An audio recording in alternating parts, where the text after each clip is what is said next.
सीधे आपको सोनीपत लिए चलते हैं, जहां गुरु गोरखनाथ प्रकाशोत्सव समारोह में मुख्यमंत्री संबोधित कर रहे हैं। सहयोगी मंत्री अरविंद शर्मा जी, हमारे सोनीपत के लोकप्रिय विधायक निखिल मदान जी, राई से हमारी विधायिका श्रीमती कृष्णा गहलोत जी, गन्नौर से हमारे विधायक देवेंद्र कादयान जी, खरखौदा के हमारे विधायक पवन खरखौदा जी, हमारी प्रदेश की महामंत्री श्रीमती डॉक्टर अर्चना गुप्ता जी, सोनीपत के हमारे मेयर राजीव जैन जी, सोनीपत के हमारे जिला के अध्यक्ष विजेंद्र मलिक जी, अशोक भारद्वाज जी, गोहाना के हमारे विधायक विजेंद्र मलिक जी और हमारे जिला के प्रभारी सतीश नांदल जी, जिला परिषद की चेयरपर्सन श्रीमती मोनिका दैया जी और हमारे जिन्होंने चुनाव लड़ा गन्नौर से देवेंद्र कौशिक जी, श्रीमती सुमित्रा चौहान जी और हमारे जोगी समाज के राष्ट्रीय अध्यक्ष जो लगातार संघर्ष करते रहते हैं, मेहनत करते रहते हैं, समाज को एकजुट करने में जिनका बड़ा योगदान रहता है, चाहे समाज की समस्याएं हैं, उन समस्याओं का समाधान कराने में दिन रात जो लगे रहते हैं, ऐसे हमारे कैप्टन सुभाष जोगी जी। अभी सुभाष जोगी जी कह रहे थे, कहा अगर हमारा जोगी समाज का स्कूटर का कोई चलान हो जा, वो भी नहीं कहा हरियाणा में छटवा सकते। आज जोगी समाज की पूरी सरदारी बैठी है। अरे कैप्टन साहब, अगर किसी ने गलत तेरा चलान काट दिया ना, ये डोरू भी बच जा।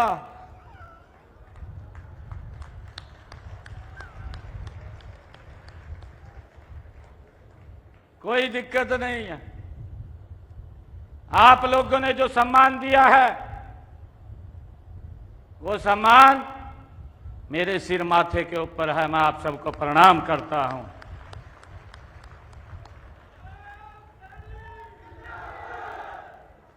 मैं पूरे जोगी समाज को, क्योंकि विपरीत परिस्थितियों में भी, बता रहे थे अभी कैप्टन साहब, कईयां नु लाले पुआई दिए।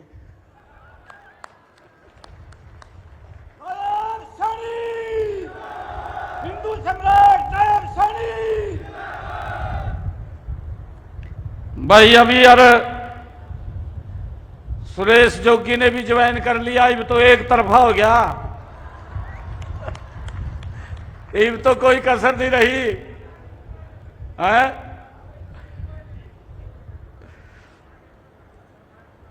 हमारे विक्रम जोगी जी, चरण सिंह जोगी जी, दीपक जोगी जी, श्रीमती सुशीला देवी जी, धर्मवीर जोगी जी और उपस्थित आज हरियाणा के कोने कोने से आए गुरु गोरखनाथ जी की संतान आज हमारे बीच में उपस्थित है। और मेरा सौभाग्य है कि मैं अपने लोगों के बीच में आज उपस्थित हूं। मुझे भारत के आध्यात्मिक और सांस्कृतिक उत्थान के प्रेरणा स्रोत महायोगी गुरु गोरखनाथ जी के इस स्मृति समारोह में उपस्थित होने का आप लोगों के बीच में ये अवसर मिला है। मैं आप सबको प्रणाम करता हूं, आप सबको दिल से धन्यवाद करता हूं। मैं इस अवसर पर गुरु गोरखनाथ जी को भी कोटि कोटि नमन करता हूं, उनको प्रणाम करता हूं। इस स्मृति समारोह में इतनी भारी संख्या में मेरी मातृशक्ति भी बैठी है, मेरे सभी बुजुर्ग युवा साथी भी बैठे हैं। आप सबका दोनों हाथ जोड़ करके अभिनंदन करता हूं। साथ ही गुरु गोरखनाथ जी के प्रकटोत्सव के आप सबको हार्दिक बधाई और शुभकामनाएं भी देता हूं। आज मुझे खुशी है कि आज सोनीपत में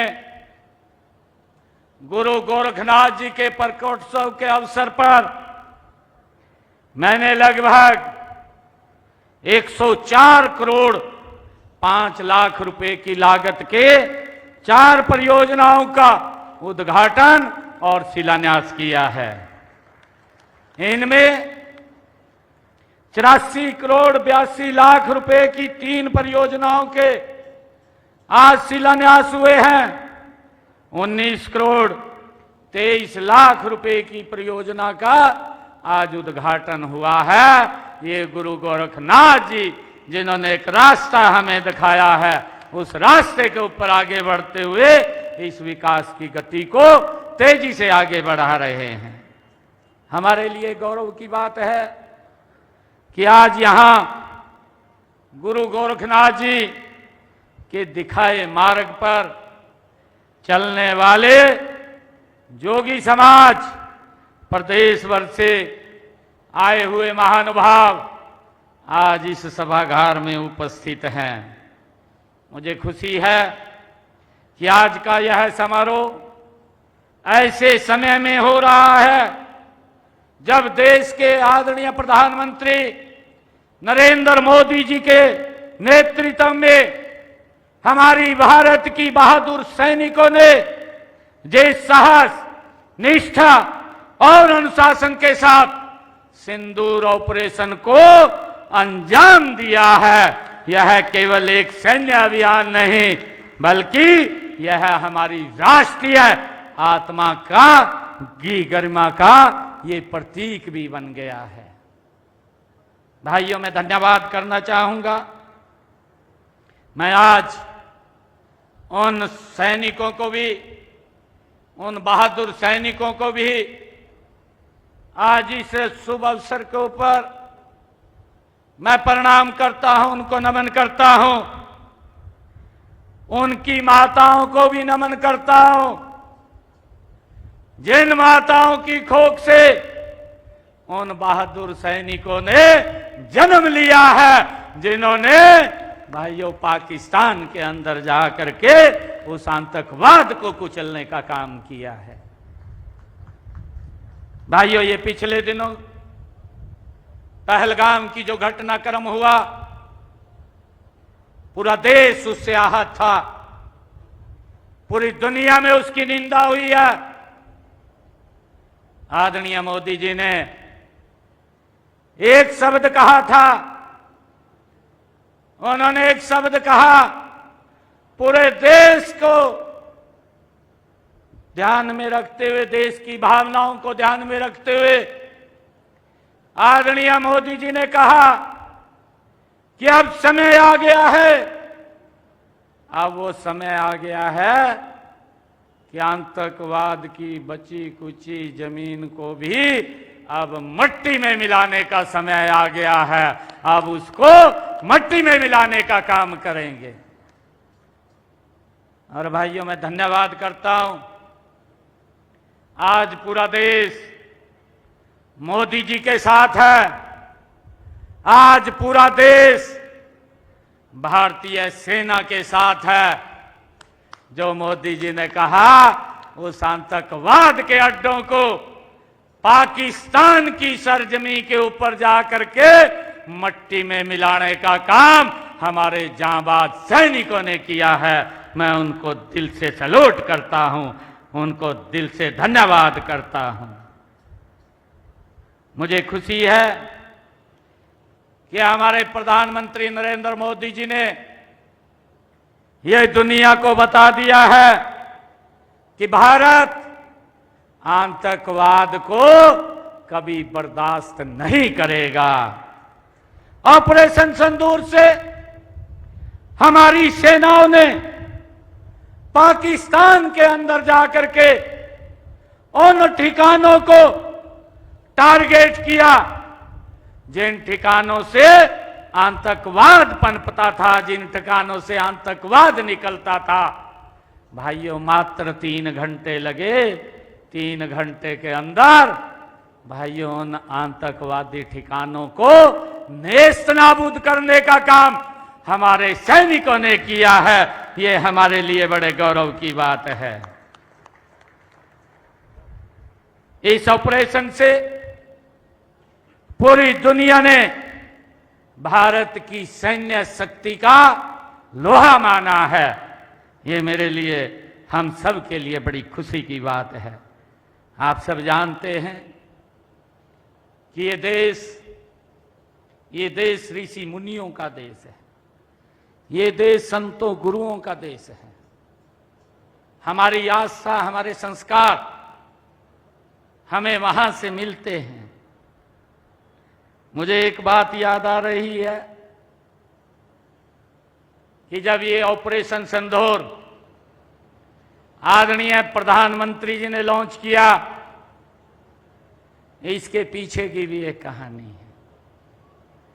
क्योंकि पहलगाम के अंदर जिस प्रकार से आतंकवादियों ने टारगेट करके हमारे देश के परिवार सहित जो जम्मू कश्मीर पहलगाम में घूमने के लिए जा रहे थे, एक योजनाबद्ध तरीके से, टारगेट तरीके से उनके बच्चों के सामने, उनके परिवार के सामने किस प्रकार से पूछ पूछ करके गोलियों से मारने का काम किया था।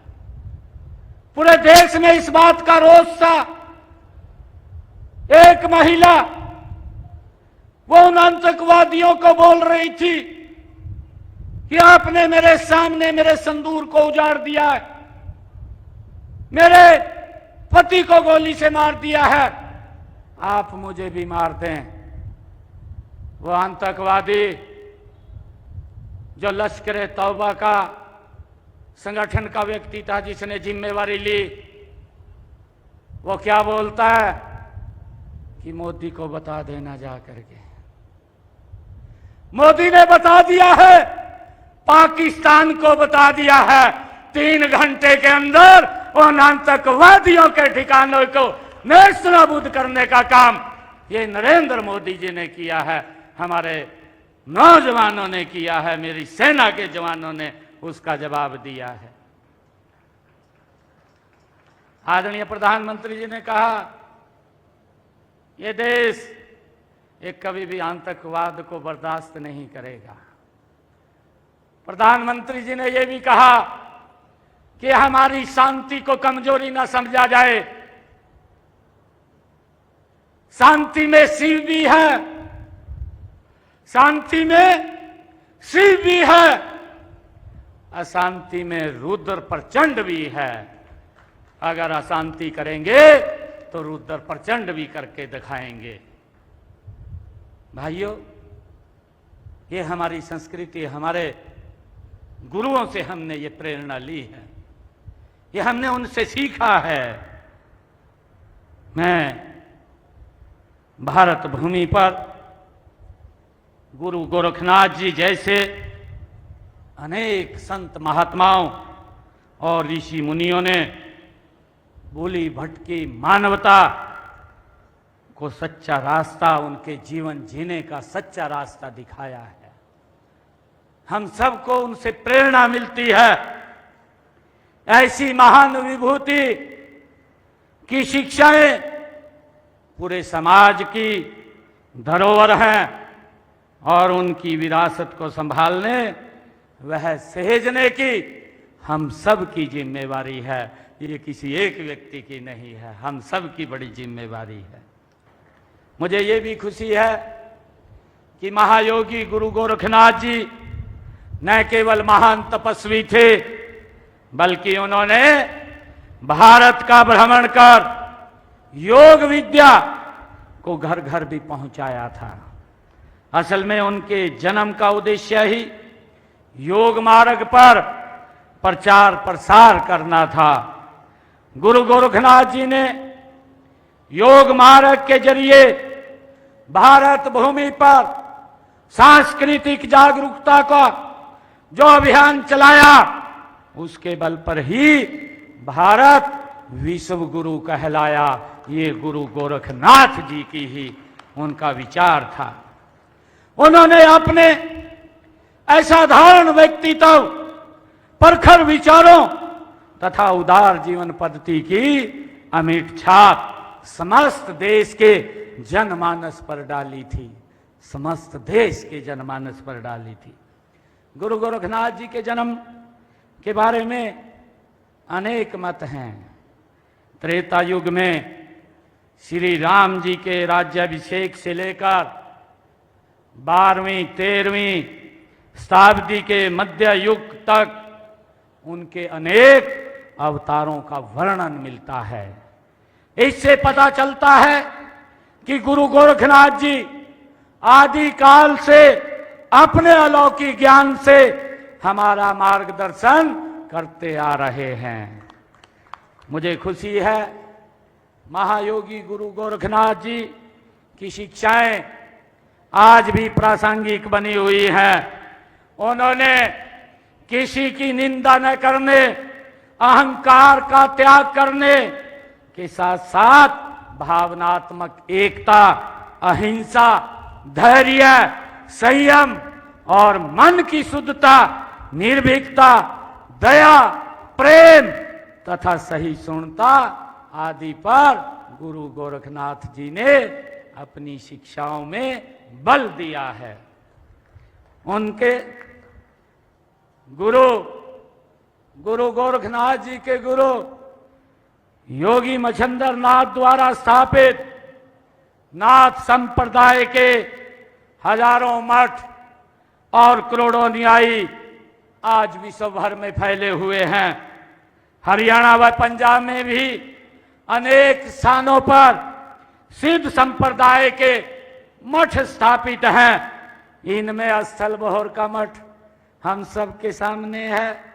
अपना विशेष स्थान स्थल बहोर का मठ वो रखता है। परम पूजनीय महंत बाबा बालकनाथ जी योगी के मार्गदर्शन में यह मठ शिक्षा प्रसार और स्वास्थ्य के क्षेत्र में उल्लेखनीय भूमिका निभा रहा है। भाइयों, हमें खुशी है कि अगर हम देखें उत्तर प्रदेश में गोरखपुर में गुरु गोरखनाथ जी के साधना की थी। उस शहर का नाम गुरु गोरखनाथ जी के नाम पर रखा गया है। गोरखपुर ये गुरु गोरखनाथ जी के नाम के ऊपर इस शहर का निर्माण हुआ है। और मुझे खुशी है बताते हुए कि गुरु गोरखनाथ मठ भी स्थापित है उस स्थान पर। इस समय इसके महंत हैं जो गुरु गोरखनाथ मठ के महंत हैं, वो उत्तर प्रदेश के मुख्यमंत्री योगी आदित्यनाथ हैं। वो इसी मठ से निकले हुए हैं। नाथ संप्रदाय में योगी और जोगी एक ही सिक्के के दो पहलू हैं। हम सब जानते हैं हरियाणा में इन्हें जोगी, योगी और कई नामों से, ये राजस्थान में समाजनाथ कहलाता है। उत्तर प्रदेश में इस समाज को उपाध्याय के नाम से जाना जाता है और कुछ राज्यों में इसे गिरी के नाम से भी जाना जाता है। गुरु गोरखनाथ जी के भक्त जोगी समाज के देश की आज़ादी के लिए उन्होंने महान कुर्बानियां दी हैं। यह गर्व की बात है कि श्री राम जन्मभूमि को लेकर आजादी के बाद सबसे बड़े सांस्कृतिक आंदोलन का नेतृत्व भी नाथ संप्रदाय ने के महंतों के द्वारा किया गया था। महंत दिग्विजय नाथ जी और महंत अवैधनाथ जी के प्रयासों से अयोध्या में राम मंदिर निर्माण आंदोलन का परवान एक सीमा के ऊपर चढ़ा था। ये हमें खुशी है। जुलाई 1984 में राम जन्मभूमि यज्ञ समिति के गठन के वक्त महंत अवैधनाथ जी को इसका अध्यक्ष भी चुना गया था। इसकी वजह भी थी कि सभी धर्माचार्य उन्हें अपना आदर्श मानते थे। योगी या जोगी शब्द उन लोगों के लिए है जो रोजाना योगाभ्यास करते हैं। गुरु गोरखनाथ सिद्ध सिद्धांत पद्धति में योगी के द्वारा लिखा गया है। एक व्यक्ति की प्रकृति में 4 वर्णों की स्थिति मानी जाती है, अर्थात ब्राह्मण में सदाचार, क्षत्रिय में शौर्य, वैश्य में व्यवसाय और शूद्र में सेवा। एक योगी अपने भीतर इन सभी वर्णों का अनुभव करता है। भाइयों, इसलिए उसे किसी से कोई द्वेष घृणा नहीं है, उसे हर प्राणी से प्रेम है। भाइयों, यही योगी है। जोगीनाथ समाज का अतीत और परंपराएं गौरवशाली रही हैं। आप भारत को विश्व गुरु का दर्जा दिलाने वाले महान ऋषि मुनियों के आप वंशज हैं। जोगीनाथ समाज कभी किसी से भेदभाव नहीं करता। जोगी जाति के 9 नाथ और 12.5 पंथ हुए हैं, जो कि गिरि, पुरी, बण, योगी, भारती, सागर, अरण्य, आश्रम, सरस्वती, तीर्थ और पर्वत के नाम से ये जाने जाते हैं। भाइयों,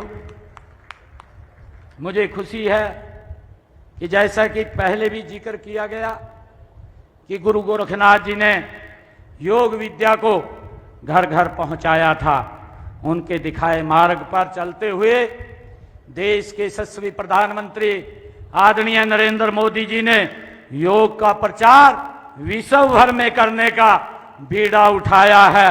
अभी 21 जून को हम अंतर्राष्ट्रीय योग दिवस मनाएंगे।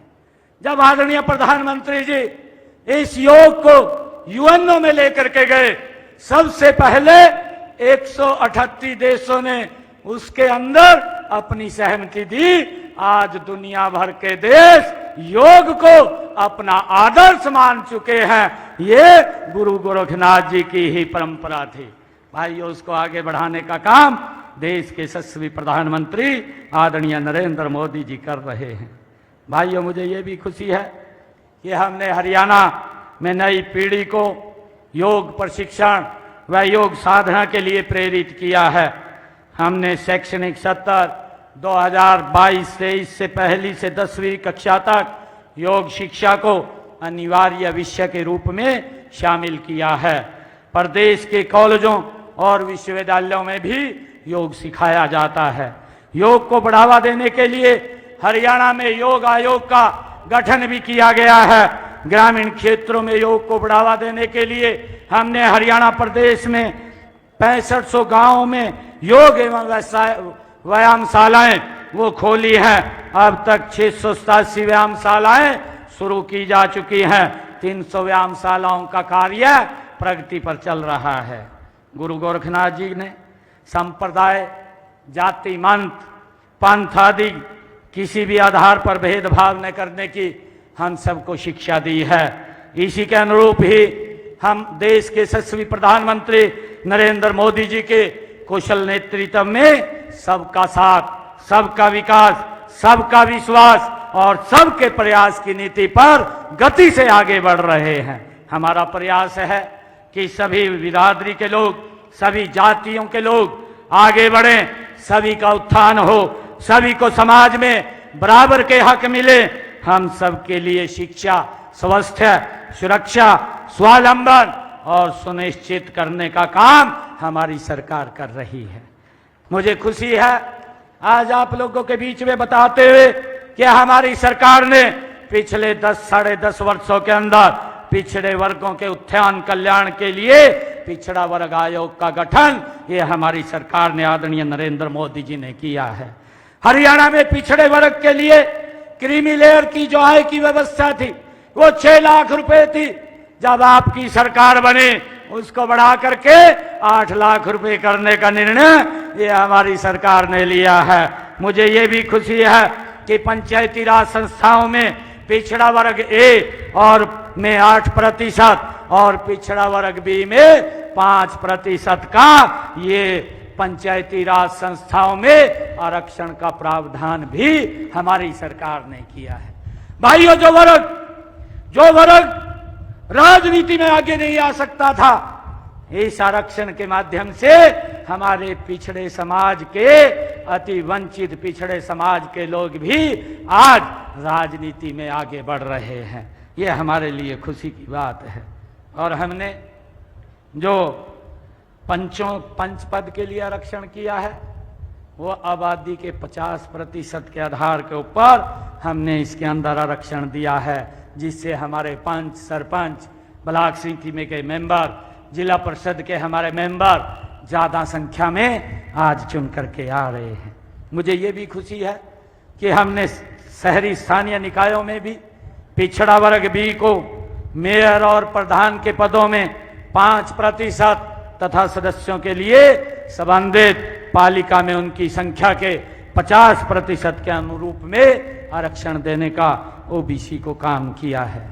मुझे ये भी खुशी है कि हमारी सरकार आई है 1,80,000 रुपए से कम आय वाले परिवारों की, जो वर्गों की हमारी विडोज, जो तलाकशुदा, अनाथ, बेसहारा और महिलाओं तथा बेसहारा बच्चों व इनकी लड़कियों के विवाह के लिए भी 41,000 रुपए का प्रावधान राशि देने का काम हमने किया है, जिसका लाभ हमारे ओबीसी समाज को मिल रहा है।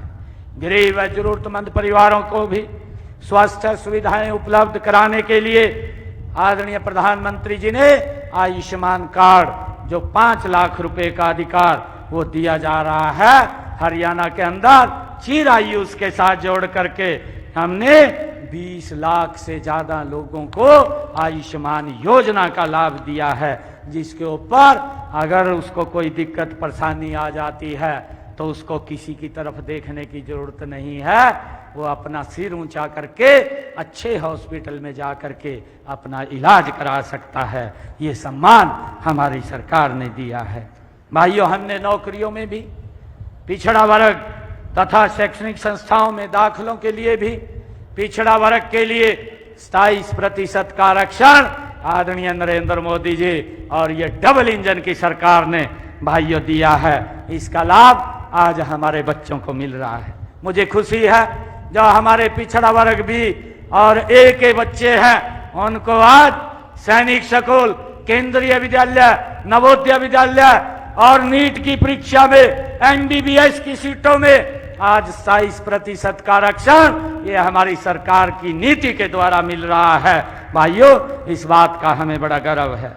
हमने पिछड़े वर्ग के जिन परिवारों की आय 3 लाख रुपए तक वार्षिक, ऐसे परिवार के बच्चों को देश में पढ़ाई के लिए वो कहीं पर भी किसी भी सरकारी महाविद्यालय, किसी भी पॉलिटेक्निकल या किसी भी एनआईटी के अंदर या किसी सरकारी विश्वविद्यालय में, देश के किसी भी शिक्षण संस्थान में अगर वो पढ़ता है तो उसकी पढ़ाई के लिए ओबीसी समाज के बच्चों को 15 लाख रुपए पढ़ाई के लिए तथा विदेश में पढ़ाई के लिए 20 लाख रुपए का ऋण भी मात्र 4% की प्रतिशत ब्याज पर वो उपलब्ध कराया जा रहा है। मुझे ये भी खुशी है कि प्रदेश में 1,80,000 से कम आय वाले परिवारों के विद्यार्थियों को जो 12वीं कक्षा में तक हमने बच्चों की फीस को माफ किया है। जो हमारी बेटियां हैं तथा उनको मुफ्त में पुस्तकें भी, वर्दी, लेखन सामग्री भी दी जाती है। ऐसे परिवारों की बेटियों की कॉलेज और यूनिवर्सिटी में भी फीस हमने माफ की है। हमने डॉक्टर भीमराव अंबेडकर मेधावी छात्र संशोधित योजना के तहत पिछड़ा वर्ग के विद्यार्थियों को उच्च शिक्षा के लिए 8,000 रुपये वार्षिक तक की छात्रवृत्ति भी दी जाती है। इसका भी हमने निर्णय किया है। मुझे ये भी खुशी है कि हमने जो हमारे देश के यशस्वी प्रधानमंत्री नरेंद्र मोदी जी ने पिछड़ा वर्ग के लिए पोस्ट मैट्रिक छात्रवृत्ति योजना के तहत 2020-21 में आय सीमा 1.5 लाख से बढ़ा करके इसको 2.5 लाख रुपए करने का भी निर्णय हमारी सरकार ने लिया है। मित्रों, पीएम यशस्वी योजना के अंतर्गत अन्य पिछड़े वर्ग जिनकी पारिवारिक आय 2.5 लाख रुपए तक है के विद्यार्थियों को 5,000 रुपए से लेकर 20,000 रुपए तक शैक्षणिक भत्ता, ट्यूशन फीस भी दी जाती है। ये भी निर्णय हमारी सरकार ने किया है। वर्तमान सरकार के शासनकाल में पिछड़ा वर्ग के लगभग 8,000 लोगों को स्वयं रोजगार के लिए लगभग 62 करोड़ रुपए के ऋण भी प्रावधान को ऋण भी देने का काम हमारी सरकार ने किया है। मुख्यमंत्री अंत्योदय परिवार उत्थान योजना के तहत स्वयं रोजगार के लिए अब तक 50,000 लोगों को ऋण उपलब्ध किए जा चुके हैं। पिछड़े वर्ग में आधे से अधिक परिवारों इस योजना के में कवर हुए हैं। हरियाणा कर्मचारी चयन आयोग द्वारा सभी भर्तियों के लिए शुरू की गई एक एकल पंजीकरण सुविधा में पिछड़ा वर्ग के प्रार्थी से 200 रुपये फीस ली जाती है, जबकि सामान्य वर्ग के लिए ये 500 रुपये है। हमने उसके अंदर भी ओबीसी को लाभ देने का काम हमारी सरकार ने किया है। हमने चाहे केश कला बोर्ड का गठन किया है, चाहे माटी कला बोर्ड का गठन करके ओबीसी समाज को उसमें प्रोत्साहन देने का काम हमने किया है। मुझे खुशी है कि हम इन संतों और महापुरुषों के द्वारा दिखाए हुए मार्ग के ऊपर हमारी सरकार गति से चल रही है। हम सबके कल्याण व उत्थान के लिए हमारी सरकार समर्पित है। इसमें भी सबसे पहले सबसे गरीब के लिए जीवन स्तर को ऊपर उठाना हमारा लक्ष्य है। हमने अपने संकल्प पत्र में जो बातें कही थी उन बातों को हमारी सरकार गति से लागू कर रही है। मुझे ये भी खुशी है, हमने हरियाणा प्रदेश के अंदर जब चुनाव चल रहा था उस चुनाव के दौरान कहा था 25,000 बच्चों को हम सप्ताहबाद में लेंगे, पहले ज्वाइनिंग लेटर देंगे, बिना पर्ची बिना खर्ची के 25,000 युवाओं को नौकरी देने का काम हमारी सरकार ने किया है। भाइयों, मुझे ये भी खुशी है कि हमने अपने संकल्प पत्र में कहा था जिन परिवारों की आय 1,80,000 रुपए से कम है ऐसे परिवारों को 500 रुपए का गैस का सिलेंडर उपलब्ध कराया जाएगा। आज मुझे खुशी है इस योजना से हर घर हर गृहिणी योजना से जुड़ करके 17 लाख परिवारों तक हम ये 500 रुपए का गैस का सिलेंडर पहुंचाने का काम ये हमारी सरकार कर रही है। मुझे खुशी है कि हमने जो संकल्प पत्र में वायदे भी किए थे उन वायदों को भी हम गति से आगे बढ़ाने का काम कर रहे हैं। हमने ये भी कहा था कि हम अपनी बहनों को 2100 रुपया महीना लाडो लक्ष्मी योजना के तहत देंगे। उसकी इस बजट सत्र के अंदर मैंने अपने बजट के अंदर भी इस बात की घोषणा की है और मैंने कहा कि 5,000 करोड़ रुपया मैंने लाडो लक्ष्मी योजना के लिए सुरक्षित रखा है। एक उचित समय आने पर 2100 रुपया महीना बहनों को लाडो लक्ष्मी योजना के तहत ये हमारी सरकार देने का काम करेगी। उसका सारा का सारा रजिस्ट्रेशन का काम चल रहा है। मैं आप सबके, क्योंकि हमारी सरकार ये सबसे पहले सबसे गरीब के जीवन स्तर को ऊपर उठाने का काम ये हमारी सरकार कर रही है और इसका लक्ष्य अंत्योदय है। मैं एक बार फिर आप सबको गुरु गोरखनाथ जी के प्रकोत्सव की बहुत बहुत हार्दिक बधाई और शुभकामनाएं देता हूं। आप सब इतनी संख्या में आए और जोगी समाज ने आज जो ये भव्य कार्यक्रम गुरु गोरखनाथ जी के प्रकोत्सव के ऊपर किया है, इसके लिए सभी को मैं बहुत बहुत बधाई देता हूं, शुभकामनाएं देता हूं। और हमारे जो कैप्टन जी ने कहा था, बैठ जाओ भाई 1 मिनट, महत्वपूर्ण बात तो रहेगी।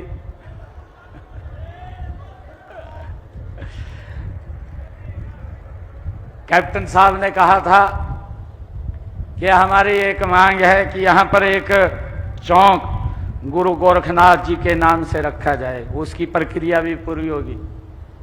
हमारे उपायुक्त महोदय यहीं पर हैं, इसको नोट कर लें और जल्दी ही गुरु गोरखनाथ के नाम से वो चौक तैयार हो जाना चाहिए। इसकी व्यवस्था आप कर लीजिए। और मैं आज गुरु गोरखनाथ जी के इस प्रकोत्सव के ऊपर आया हूं।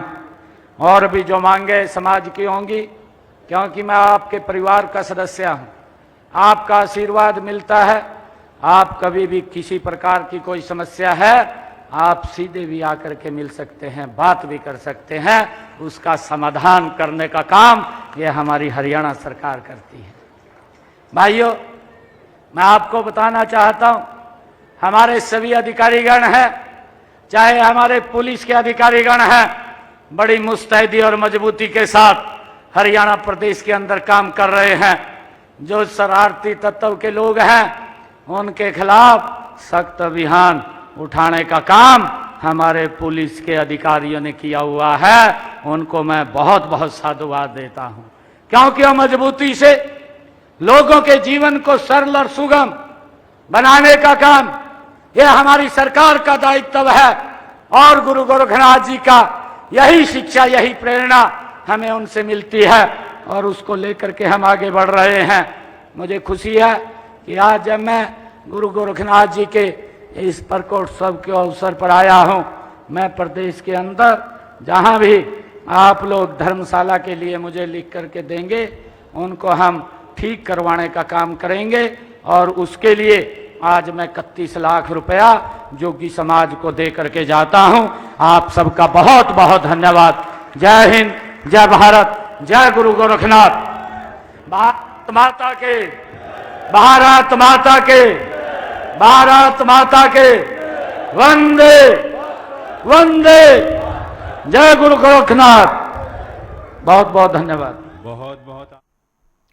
तो सोनीपत से ये लाइव तस्वीरें आप देख रहे थे, जहां पर गुरु गोरखनाथ प्रकटोत्सव समारोह का आयोजन किया गया था और मुख्यमंत्री नायब सिंह सैनी इस समारोह में शामिल हुए और जनता को यहां से सीएम सैनी ने संबोधित किया। आपको बता दें, उन्होंने कई बातें इस दौरान कही।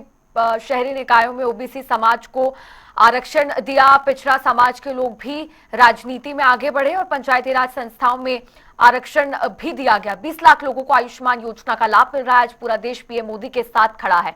स्कूल कॉलेजेस में योग को अनिवार्य किया गया है। योग को बढ़ावा देने के लिए कई कदम उठाए जाएंगे। ये तमाम बातें इस दौरान अपने संबोधन में मुख्यमंत्री नायब सिंह सैनी ने की। गुरु गोरखनाथ प्रकटोत्सव समारोह जो आयोजित किया गया सोनीपत में, वहां से ये लाइव तस्वीरें आप देख रहे थे। यहां से जनता को संबोधित करते हुए कई बड़ी बातें मुख्यमंत्री नायब सिंह सैनी ने कही और कई बातों का जिक्र किया जो आपको टीवी स्क्रीन पर दिखा रहे हैं। ओबीसी कल्याण बोर्ड का गठन किया गया है। शहरी निकायों में ओबीसी समाज को आरक्षण दिया गया है। पिछड़ा समाज के लोग भी राजनीति में आगे बढ़ रहे हैं। पंचायती राज संस्थाओं में आरक्षण भी दिया गया है। 20 लाख लोगों को आयुष्मान योजना का लाभ मिल रहा है। साथ ही आपको बता दें कि पहलगाम आतंकी हमले का भी जिक्र और उसके बाद ऑपरेशन सिंदूर के तहत भारत ने पाकिस्तान के खिलाफ जो कड़ी कार्रवाई की, उसका भी जिक्र इस दौरान मुख्यमंत्री नायब सिंह सैनी ने किया और कहा कि इस वक्त ऑपरेशन सिंदूर के बाद पूरा देश प्रधानमंत्री नरेंद्र मोदी के साथ खड़ा है।